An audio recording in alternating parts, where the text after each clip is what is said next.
Com o passar dos anos, todos ouvimos histórias sobre como Tim foi assassinado. Mas ninguém se importava a ponto de fazer justiça àquele pobre homem negro, que foi brutalmente morto. E assim o tempo passou.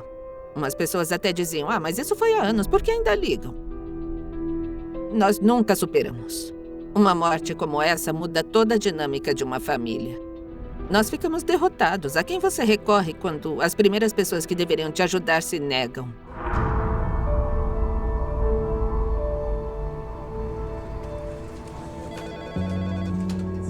O caso de Coggins ganha nova vida e a família de Timothy ganha novas esperanças quando o arquivo chega à mesa de Gerald Coleman, um jovem e determinado investigador em seu segundo ano no Bureau de Investigações da Georgia.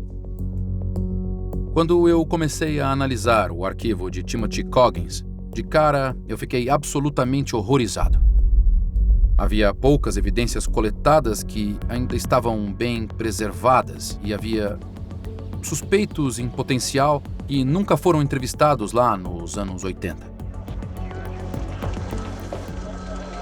De acordo com as declarações originais das testemunhas, Franklin Gebhardt se gabava de ter matado Timothy.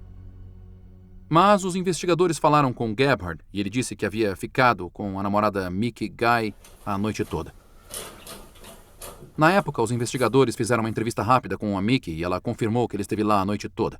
Mas após isso, não foi feito nenhum acompanhamento para ratificar aquela informação. A alegação era de que Mickey Guy estaria mantendo um relacionamento com Tim Coggins, ao mesmo tempo em que ela mantinha um relacionamento com Franklin Gebhardt. E isso enfureceu Franklin Gebhardt.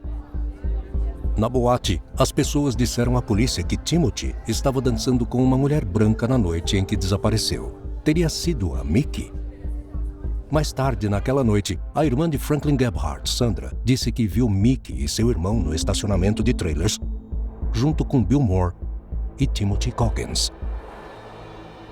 E com base nisso, eu sabia que provavelmente precisávamos sair para conversar com Mickey.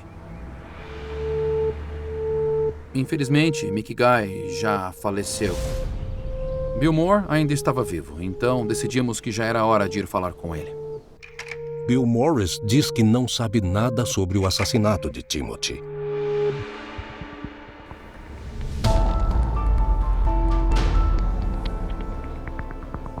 Obviamente, a próxima pessoa a ser entrevistada era Franklin Gebhardt. Na verdade, Franklin já se encontrava encarcerado na cadeia do condado de Spalding por um caso diverso envolvendo agressão sexual. O agente Coleman entrevista Franklin Gebhardt agora com 59 anos. Imediatamente, Franklin Gebhardt começou a seguir pelo mesmo caminho de eu não sei nada sobre nada. Coleman então pergunta sobre o boato de que sua namorada Mickey o estava traindo com Timothy Coggins. Foi quando ele começou a ficar com muita raiva.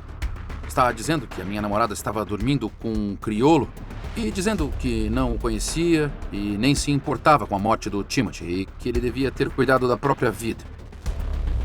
Mas se ele não conhecia o Timothy, por que ficar com tanta raiva? Nós sabíamos que se tratava de um crime passional devido à quantidade de facadas no corpo do Timothy e a forma como ele foi profanado. Mas o agente Coleman sabe que a raiva de Gebhardt por si só não era evidência suficiente para obter uma condenação.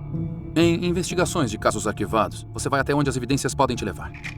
Precisávamos encontrar evidências físicas que estivessem preservadas e capazes de passar por um teste de DNA. Havia uma prova que poderia dar força ao caso. As calças que Timothy usava na noite em que foi morto. Mas quando o agente Coleman as procura nos arquivos, ele descobre que elas sumiram.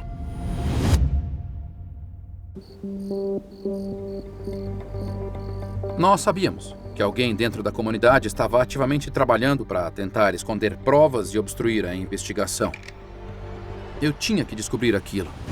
Quem matou o Timothy?